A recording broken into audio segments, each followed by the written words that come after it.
AP CS మీద ఇటీవల జనసేనకు చెందినటువంటి ఒక నేత చేసినటువంటి ఆరోపణలు. విశాఖలో దాదాపుగా అసైన్డ్ భూములకు సంబంధించి ఆయన బినామీ పేర్లతోటి దాదాపుగా 800 కోట్ల రూపాయలను దోచేయటం జరిగింది అని చెప్పి చెప్పుకుంటూ రావటం. అయితే దీనికి సంబంధించి సీఎస్ కూడా ఘాటుగానే స్పందించారు. క్షమాపణ చెప్పాలని, లేదంటే కేసు పెట్టడం కూడా జరుగుతుందని కూడా వార్నింగ్ ఇవ్వటం జరిగింది. సో ఇవన్నీ పక్కన పెట్టేస్తే ఇప్పుడు టీడీపీకి చెందినటువంటి నేత కనకమేడల రవీంద్ర, సో ఈయన ఈసీకి ఒక లేఖ రాయడం జరిగింది ఎలక్షన్ కమిషన్కి. ప్రస్తుతం సీఎస్ మీద ఆరోపణలు వచ్చినటువంటి నేపథ్యంలో ఆయనను ఎన్నికల కౌంటింగ్ రోజు ఉంచటం కరెక్ట్ కాదు, కాబట్టి ఆయనను సీఎస్గా తప్పించి మరొకరిని నియమించాలి. సో ఇక్కడ పారదర్శకంగా ఎన్నికలు లెక్కింపు అనేది జరుగుతుంది అనేటువంటి నమ్మకం లేదు. ఆయన తన అధికారాన్ని, తన హోదాని దుర్వినియోగపరుస్తున్నారు.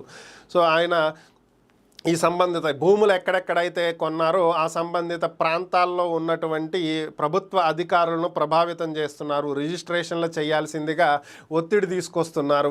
కాబట్టి ఇదే రకమైనటువంటి నేచర్ రేపు ఎన్నికల లెక్కింపులో కూడా ఉంటుంది. ఒక పార్టీకి అనుకూలంగా ఆయన వ్యవహరించవచ్చు. కాబట్టి ఆయన వెంటనే విధుల నుంచి తప్పించి ఆయన మీద సిబిఐ ఎంక్వైరీ వేయాల్సిందిగా ఆయన ఒక లెటర్ రాశారు.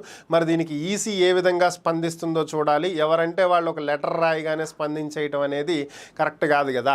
సో ఈ లెటర్కి తగ్గట్టు ఆధారాలు కూడా ఉండాలిగా. ఇప్పుడు ఒక మాట మనం చెప్తున్నాము, ఒక వ్యక్తిని నిందిస్తున్నాము అంటే దానికి తగినటువంటి ఆధారాలు కూడా సమర్పించాలి.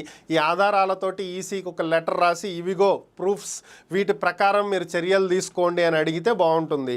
ఏది లేకుండా మీరు ఇచ్చేయండి అది చేయండి అని చెప్తే చేసేయటానికి ఈసీ ఏమి టీడీపీ పార్టీ కింద పనిచేస్తున్నటువంటి సంస్థ కాదు కదా. ఇలాంటి ఎన్నో పొలిటికల్ పార్టీలని శాసించగలిగినటువంటి ఒక స్వతంత్ర సంస్థ. సో మరి ఆ సంస్థ ఏ విధంగా, ఒక వ్యవస్థ, సంస్థ కాదు ఇది ఒక వ్యవస్థ, ఆ వ్యవస్థ ఏ విధంగా రియాక్ట్ అవుతుందో చూద్దాం.